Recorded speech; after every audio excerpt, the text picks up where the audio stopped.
My Destined 1, Tensura x Arifureta by Void Kane. Ch 63. Start of War Part 2. On the shores of the Eastern Empire, hundreds of metal ships can be seen heading towards the mainland. On the bridge of one of the ships, a man with black hair and black eyes are standing. He is around the age of 35. He wore a white navy uniform that had multiple stars on his shoulders. He had a long sword on his hips. "General, we are approaching the mainland," one of the sailors said. "Good, maintain formation. Once we reach the shore, we'll immediately deploy our soldiers and begin our conquest." "Yes, sir," the sailor said. "You sure are excited on this mission." A man spoke up next to the commander, he also wearing a white navy uniform with multiple stars on his shoulder. "Well, it's been a long time since we went out on the battlefield, Michael." "Haha, I guess you're right about that, Raven," Michael said while giving a sinister smile. "Those ants will be purified by us and offer the new land to our gods," Michael said. They continued to talk about the conquest of the other continent, but boom boom, a huge explosion can be heard on their left, and when the two look over to the ship on their left, they saw that the ship had already been engulfed in black flame.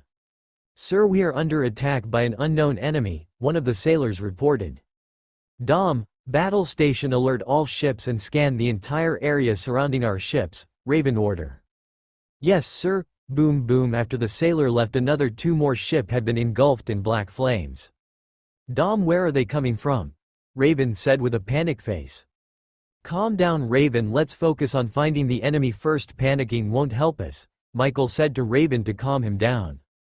After Raven calmed down, he started to think about where this unknown attack is coming from, but before he can think of any, they spotted a red man standing on the shore of the other continent.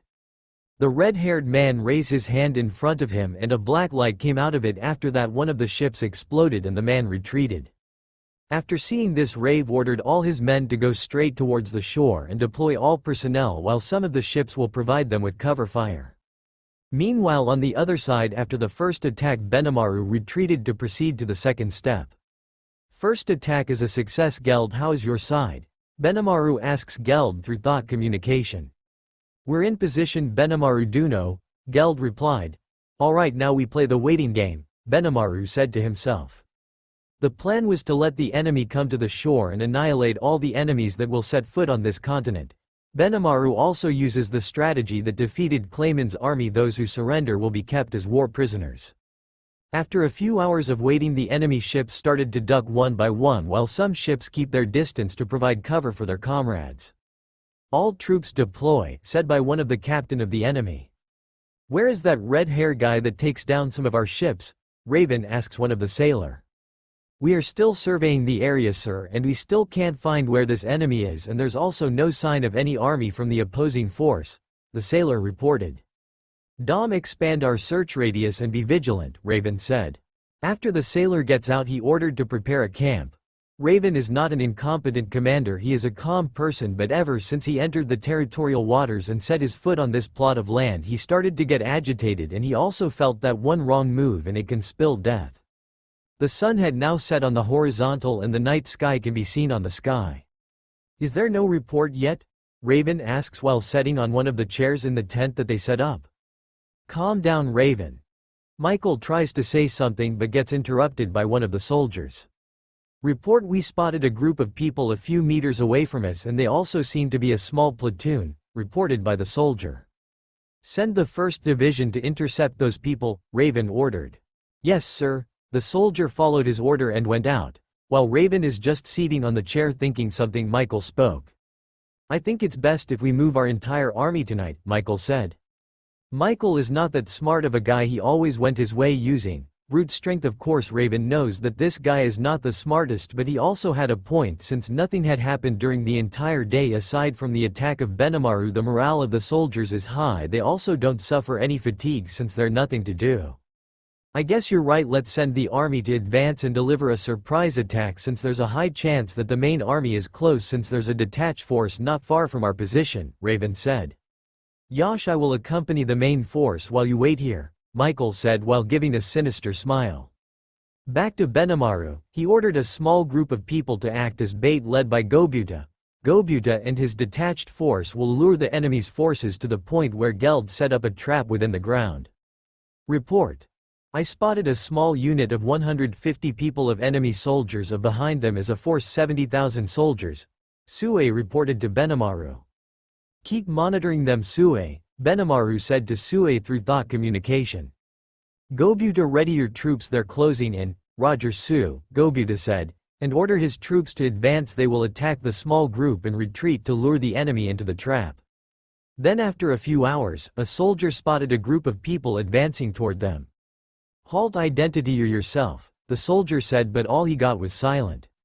One of the figure jump in the air and launch black lighting on the group of soldiers.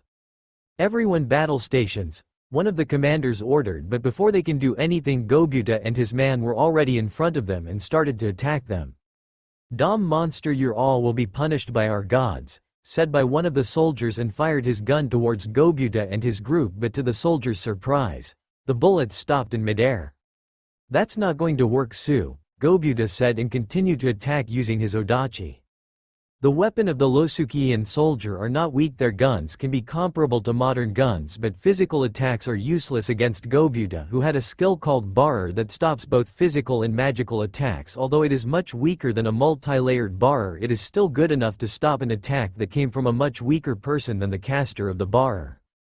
After a while, the main army spotted smoke coming from the direction of the 1st Division force, and Michael ordered his soldiers to advance toward the group where Gobuta and the others are attacking.